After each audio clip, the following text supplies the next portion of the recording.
welcome to Mednews. Here with you with stories from Turkey and Kurdistan.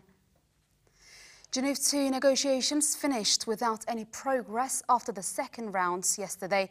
Lakhdar Brahimi apologized to the Syrian peoples for not being able to mark progress in the Geneva negotiations. Brahimi apologizes as second round of Syrian peace talks ends without any progress after their second round ended yesterday.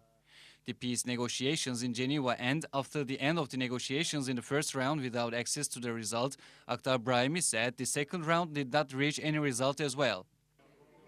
Last session of the second round of the talks was as laborious as all the meetings we have had, but we agreed on an agenda for the next round when it does take place, Brahimi added. However, the Syrian government first wanted to deal with the issue of combating terrorism and had refused to deal with any other points until that was resolved. Brahimi announced that he did not specify a new date for the negotiations and that he had asked the two delegations go back and think about the usefulness of the negotiations. Brahimi said in a press conference that the delegation regime refused to discuss a third of what was on the agenda of the negotiation and refused to close transitional governing body. Kurdish opposition groups from the first round of Geneva II wanted to join the conference as an independent Kurdish delegation, but the demands of Kurdish diplomatical delegation rejected by USA, European Union countries and Turkey. Aldar Halil, a member of the Executive Council of the Western Kurdistan Democratic Social Movement, TEVDEM, stressed the need for real opposition groups to participate in the talks, and saying, if during the second round of talks Syria's principal democratic forces participate, then it could change the agenda of the conference.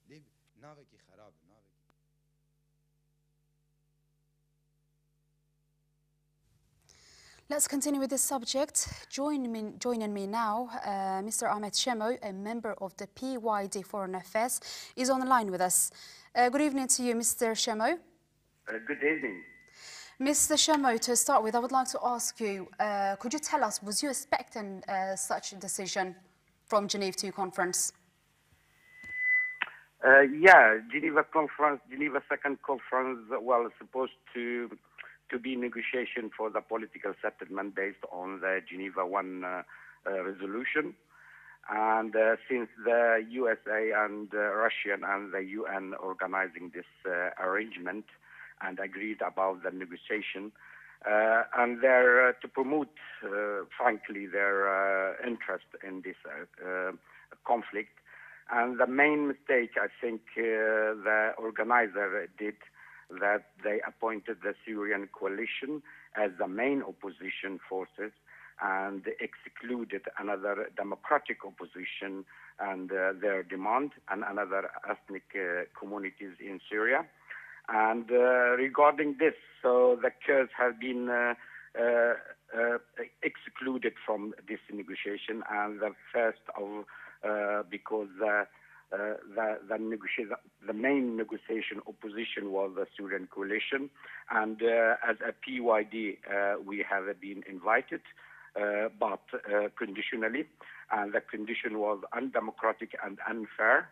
So we have been invited that we join this opposition negotiation coalition group, and we would not mention a Kurdish in that conference, and that we will join this conference in the name of in behalf of, or the name of the Syrian coalition forces, which we refused, and we said is not the way we can fit it in. We would like to present ourselves and discuss our issue and demand, and we can progressively join together. Will be a conclusive resolution for all the Syrian people, and we demanded that the Syrian people, the people who are on the ground, that mostly the democratic forces in the Syrian on the ground and the Kurdish people and all ethnic communities in Syria should decide their fate and should participate in this conference to present their demand. And sadly, the opposition, the Syrian opposition, which was appointed by the US, Russian, and the UN, excluded the Kurds and another democratic forces, and therefore we anticipated that the success will not be reached because the negotiation people, the negotiation power, the negotiation players or actors, they're all legitimate representative of the Syrian. They're not representative of the forces on the ground. And even if they reach any agreement, they will not be able to implement it because they cannot control the forces who are fighting in Syria, like the jihadists, the foreign jihadists, and the Islamic State of Syria and Iraq, and Al-Jabhat al-Nusra, which are, all of them are affiliated to the Al-Qaeda terrorist organizations. So we expected that, or we warned, we were concerned about, we expressed our concern, expressed our demand as well, that that the conference like this arrangement, it would not be success, and we sadly, very, very sadly, see the results now, and they are not anyhow to end this civil war in Syria. Mr. Shamo, can I ask why did they insistently refuse the participation of the Kurdish delegation? Yeah, the main reasons because the U.S. and the Russian and the UN, they agreed, they appointed a Syrian coalition as a opposition, as a main opposition on the Syrian people. And the Syrian coalition has to decide who will be the delegation. Of course, the Syrian delegation would not like the Kurds or another democratic movement, because the Kurds and another democratic movement in Syria, they wanted a political, peaceful settlement since the start of the uprising in Syria. And if we have been persuading this, and this was the main reason, because the U.S. and another part who was pushing towards the military interference, they failed. When they said, when the scene has been not done, so it's not possible for them to military intervene, and they come down and they wanted to have a political settlement. And since then, from the start, as I said, we wanted to have a democratic, a peaceful change in Syria, which after 3 years, the opposition now, which are, supported by U.S., Turkey, Saudi Arabia and Qatar, which was pushing towards the military, failed. And now they wanted to have a political settlement, which is not legitimate representative of the Syrian. The concrete result of that, because they don't want the real voice of the Syrian people. This coalition is not comprehensive and is not representing the Syrian people. And therefore, they will not reach any agreement or any success in these conferences. Lastly, from now on, what do you think will it happen? Are they going to organize another round, or is it going to, or are they going to include the Kurdish delegation this time, if it did happen?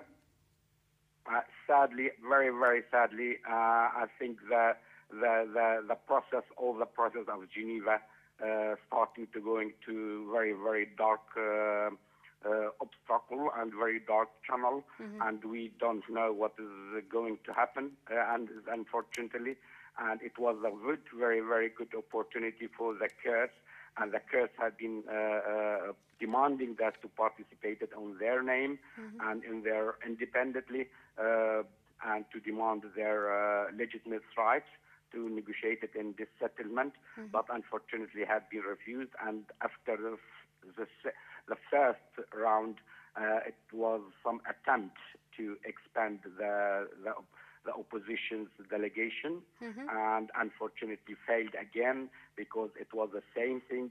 The U.S. and the UN, mostly the USA, was insisting that everybody which will go to attend to the conference, the Geneva II negotiation, should join under the name of the Syrian coalition, and the Kurdish issue will not be on the agenda.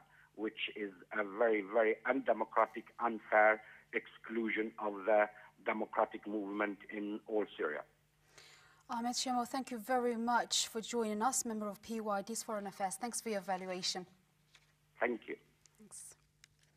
Let's move on to another subject. The anniversary of the Kurdish leader's abduction. Yesterday, it was the 15th of February, marks the 15th anniversary of the abduction of Kurdish leader Abdullah Öcalan in an international conspiracy in 1999.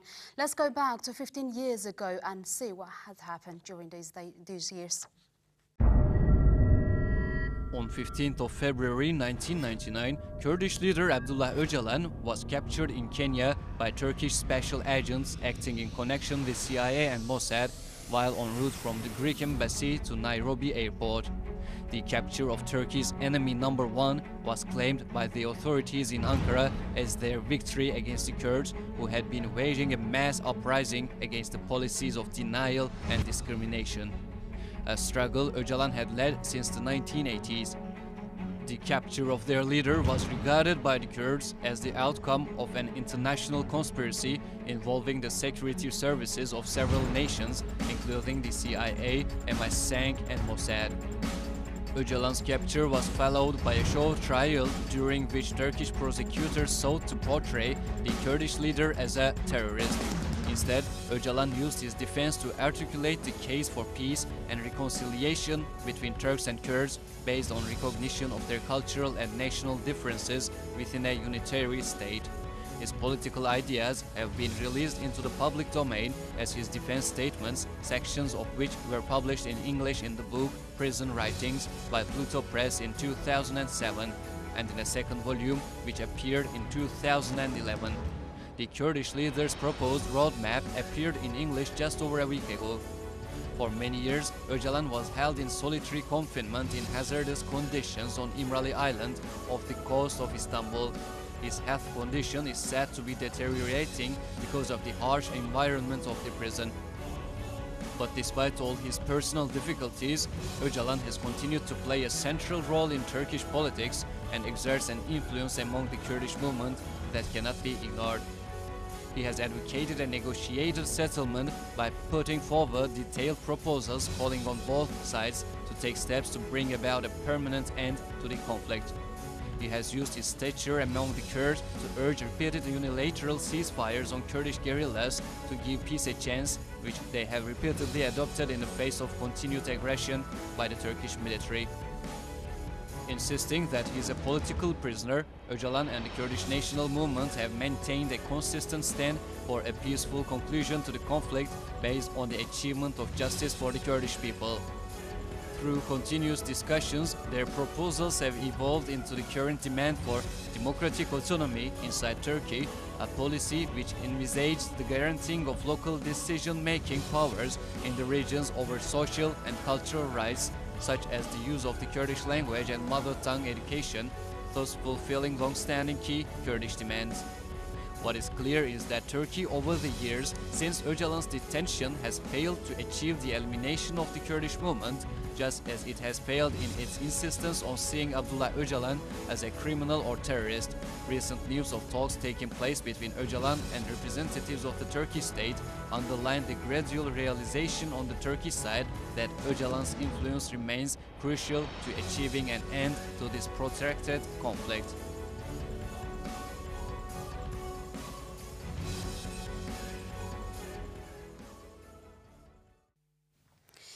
In order to hear the comments of the international conspiracy on Kurdish leader Abdullah Öcalan, I have a guest at my studio, my colleague, Mr. Hassan Ghazi.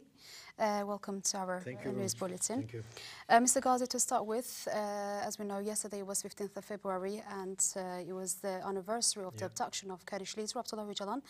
I would like to firstly ask you, what was the purpose of this international conspiracy against Öcalan? So I think in the recent history of Kurdish people in different parts of Kurdistan, so those forces who were not in favor of the implementation of Kurdish rights, so they have tried in different ways just to eliminate or to weaken the Kurdish movement. And what happened in 15 February 1990, 15 years ago. It was just a continuation of this aim. So at that conjuncture, so some forces, international forces, were not very happy with the development of the Kurdish movement in northern Kurdistan and Turkey. So they helped in some way with the ruling powers in, as you know, there was a coalition in place at that time.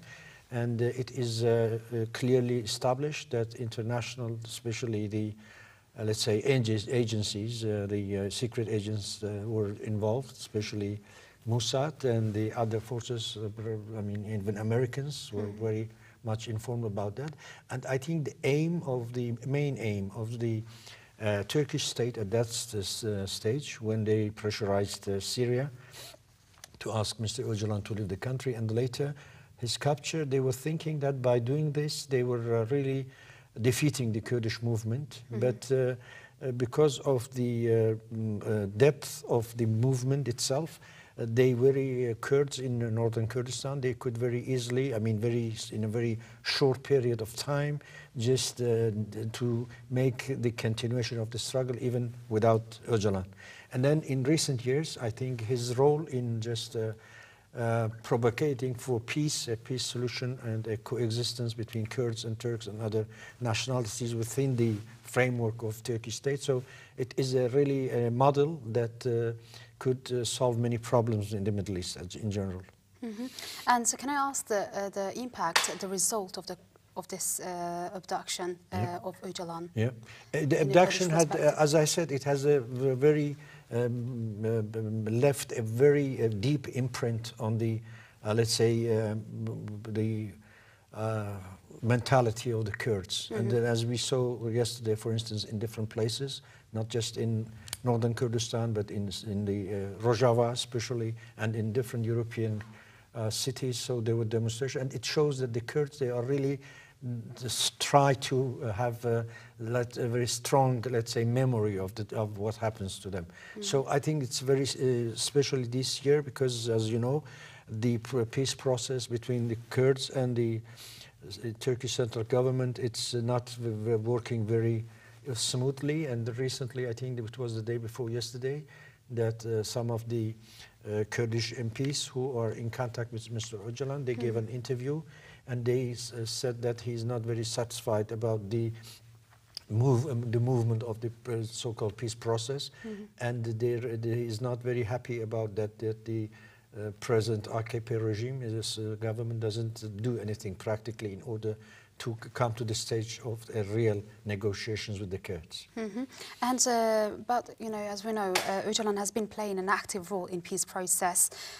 From now on, do you think Öcalan's role, what would it be? I think because as I just read about it, I think he suggests that there should be a kind of a third party to monitor this, the process, and I think as long as the support of Kurdish people there, and as long as the Kurds are insisting on a peaceful solution, so he can play a very decisive role in this process. And about Öcalan's freedom, do you think Kurdish people are I think it is yes. I think if you just read the trends, it goes to that direction. For instance, now there is something that it will be, I think, taken to the Turkish parliament about that abolishment of special courts. So if it happens, it will include also all the other courts who has been just carried out through these regulations. So it may have even paved the way legally for the very immediate release of Mr. Öcalan. Okay, thank you very much, Hasan Ghazi, journalist. Thanks for being with us. Thank you.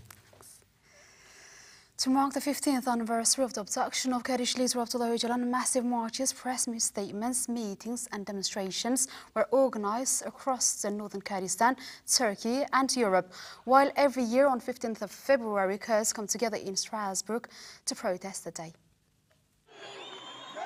Kurds everywhere condemned the international conspiracy that had Abdullah Öcalan brought to Turkey 15 years ago.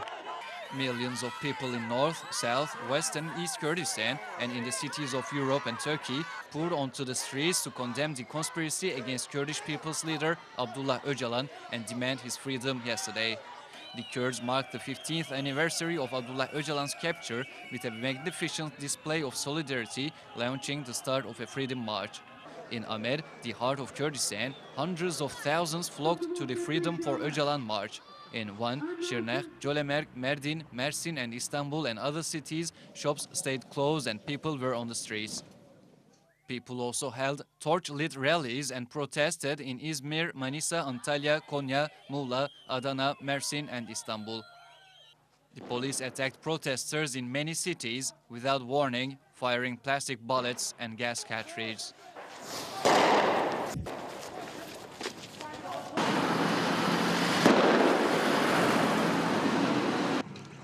In Cizre, Juna reporter Mizgin Tabu received a head wound. In Eli, BDP provincial co-chair Serdar Atalay was wounded, while in Tetouan, one person was seriously injured as the result of a police attack. One of these big rallies took place in Strasbourg yesterday, where thousands of Kurds and their friends, despite the bad weather, come together to protest the day and demand freedom for Öcalan once again. 40,000 people reached Strasbourg from many different European countries in the early hours in the morning. At the meantime, a petition asking to free Kurdish people's leader Abdullah Öcalan has been already signed by 127 intellectuals, artists, journalists around Turkey. The petition, promoted by the Freedom for Öcalan platform, will end in September when the organizers think they will have collected thousands of signatures. Spokesperson for the platform, Zübeyde Teker, added that we are at a turning point, and this is despite the attitude of the state, which tries to block the full implementation of democracy and freedom in this country.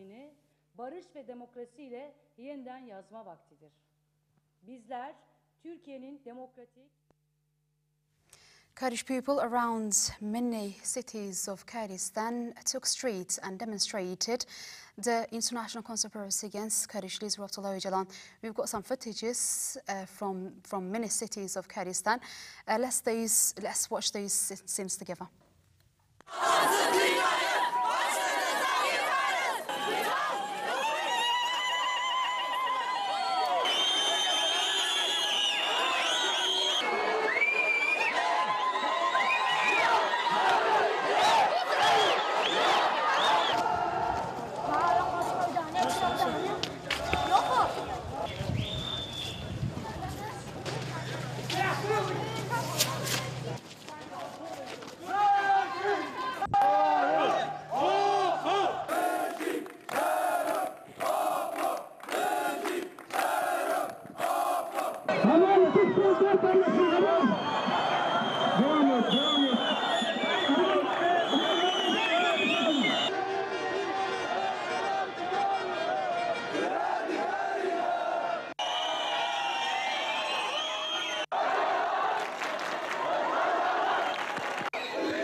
Uluslararası bir komployla kaçırılarak Türkiye'ye getirilişinin yıl dönümünü alanlara çıkarak kınıyoruz.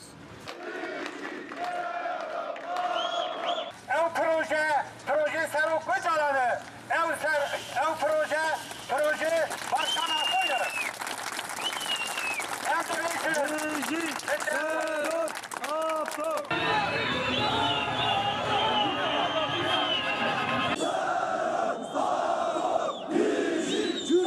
Arkadaşlar.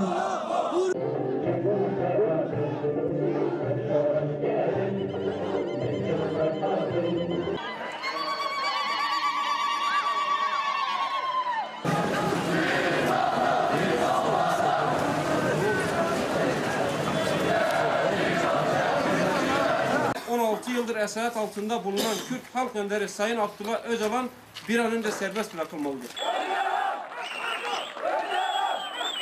Uluslararası hegemonik güçlerin bölgesel iktidarı dizayn edilmeye çalışmaktadır. Kürdistan faşizme mezar olacak! Kürdistan faşizme mezar olacak!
Politicians who attended to the mass rally in Strasbourg yesterday expressed their solidarity with Kurds and demand freedom for Öcalan. I represent the International Councils of Ulam Tamils. It's a Tamil organization which is spread all around the world. We have offices in 14 countries. So we are here today to participate with our brothers because this struggle is a people's struggle. So we are here to be part of the people and tell that the peoples have the rights today. It's not the countries who dictate the rights. We are in a world where the control of this entire world is taken by 5 countries: America, France, Great Britain, China, and Russia. They are controlling us. They are dictating our rights. So we want to say today that they don't have any rights to dictate our rights. We are here to struggle with the people for freedom of the people, to free Kurdistan, and to free my land, and to free Öcalan, because he has been struggling, he has been the leader of a people's struggle, and we are here supporting this struggle. I'm here because we think it's a movement for peace first. I think the Kurdish people are fighting for the other countries and for the governments recognize their specification, cultural, political. And secondly, I'm here because last year in Paris, 3 political fighters, women from Kurdistan, were killed in Paris 1 year ago. And till now, nobody knows exactly who were the murder. And we asked to our government to make to government and justice to do everything to make light for this. We want to know what happened exactly, who killed and who commanded to kill. What I know too is that Öcalan said, enough with war, we want peace and we want to build a political solution, and this is good for us. That's what I say. If we can have a political solution between the Kurds, between Turkey, the other governments, it's good for peace, it's good for all the world. So I'm Erwan Leclèche, I'm from France, and I'm a member of the Communist Party from Alsace. It's the people have to decide who is their leader, and the Kurds have decided Öcalan is their leader, so it is. It's not to European people or other people to say Öcalan is or is not the leader of Kurd people. It's the Kurd people who have to say that, and we know. So we want liberty for Öcalan. We want liberty for all the political prisoners because it's it's imperialism from Turkey over Kurdistan. The European Court of Human Rights convicted Turkey of inadequate investigation and ill treatment and torture in the case of Gülizar Tuncer, a human rights advocate. The European Court of Human Rights issued a verdict in the case of Gülizar Tuncer, a human rights advocate who has been subjected to police violence in 2000. Turkey was found guilty of violating the European Convention of Human Rights Article 3 on the ban of ill treatment and torture. Gülizar Tuncer, an advocate, has been detained and battered by the police on 16th of September 2000 as she attended a protest by Contemporary Lawyers Association about high-security prisons. After the incident, she was found to have sustained several bruises and was accordingly declared unfit for work for 5 days. In 2004, following a complaint lodged by Tuncer, 3 police officers were convicted of employing force in excess of the limits authorized in the course of their duties. The Court of Cassation set aside the conviction part of the judgment on account of the entry into force of the new criminal code. Tuncer applied the ECHR as the aforementioned policemen were not convicted of any tangible charges. In the letter submitted to the court, she said the policemen were left unpunished and complained of lack of a thorough investigation and police violence. Turkey was found guilty of violating the European Convention of Human Rights Article 3 on the ban of ill treatment and torture. The court ordered the Turkish state to pay Tuncer a sum of €13,015 for damages and court expenses. During the same protest where Tuncer was subjected to police violence, advocate Murat Çelik also suffered from police intervention. On 15th of November 2013, ECHR convicted Turkey of inflicting ill treatment and torture, as well as not thoroughly investigating the case and violating right to organise. Former chair of Contemporary Lawyers Association, Istanbul branch, Çelik, was awarded with €13,000 for non-pecuniary damages.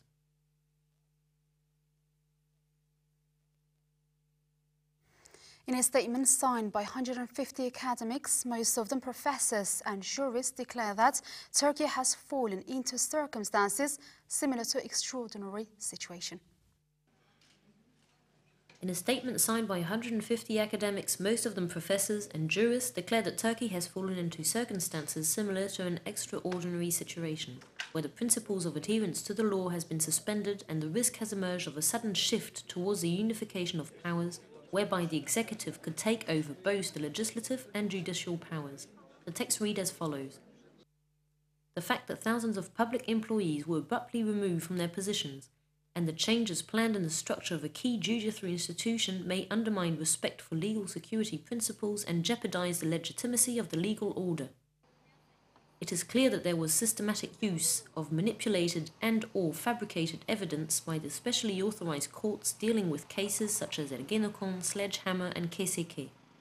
Journalists, academics, lawyers, NGO members, students and Kurdish mayors were accused by such evidence and they were in effect punished by excessively long detention practices. The government in power cannot avoid accepting the responsibility for the failings of the judiciary by blaming the Gülen movement, once its partner in power, for functioning as a parallel state and carrying out all the abusive legal practices. The displacement of thousands of public officers without any reasonable justification in a process that looks like a witch hunt is far from constituting a solution to the problem. It is rather an example of unlawfulness which can only create more victims. No political government has the right to drag the whole country into a legal, political and economic quagmire just for the sake of covering up corruption charges it is facing.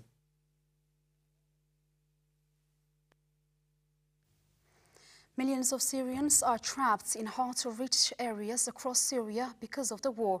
UN humanitarian chef Valeria Amos has urged the Security Council to act immediately to ensure more humanitarian access in war-torn Syria. Calling for a resolution, she says it was unacceptable that both Damascus and rebel continue to flagrantly violate humanitarian law. On the 6th of February, the parties to the conflict in Syria agreed under UN auspices to a 3-day humanitarian pause in the old city of Homs. Ceasefire between sides aimed to allow the evacuation of the critically ill, women and children, and the delivery of aid supplies to some 2,500 people trapped in the city for the past 1 year and 8 months.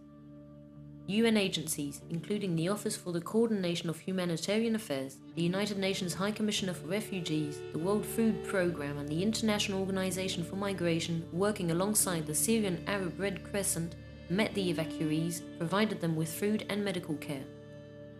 United Nations demanding humanitarian resolution Security Council about Syria and work to implement it. Deputy Secretary General of the United Nations Emergency Relief Coordinator Valerie Amos Thursday asked the UN Security Council members to 11 to be taken immediately to counter the current humanitarian situation in Syria. She told reporters after the close consultation of the Security Council on Syria, she briefed council members on the dire humanitarian situation in Syria since the adoption of the presidential statement of the Council last October. UN officials said, since the issuance of the statement of the Security Council in October, the intensity of the conflict has increased, and she informed the Council members that it is no longer acceptable to continue violating that presidential statement of 4 months ago. Valerie Amos has accused both sides of the conflict in Syria of violating international humanitarian law and impeding humanitarian access to civilians in need of assistance. The UN official said in her remarks to reporters, "We have made some progress recently in relation to the provision of humanitarian assistance into Syria, but that progress was slow and insufficient. There are areas in Syria that have been unable to access it." Valerie Amos said in her remarks to journalists late Thursday, New York time, she asked the members of the UN Security Council to do everything possible to ensure the commitment of the parties to the conflict to the international humanitarian law and allow the delivery of humanitarian assistance to all civilians in Syria. Thank you. and enjoy your evening. This was it from us for this week. We will see you next week at the same time. Thanks for watching us.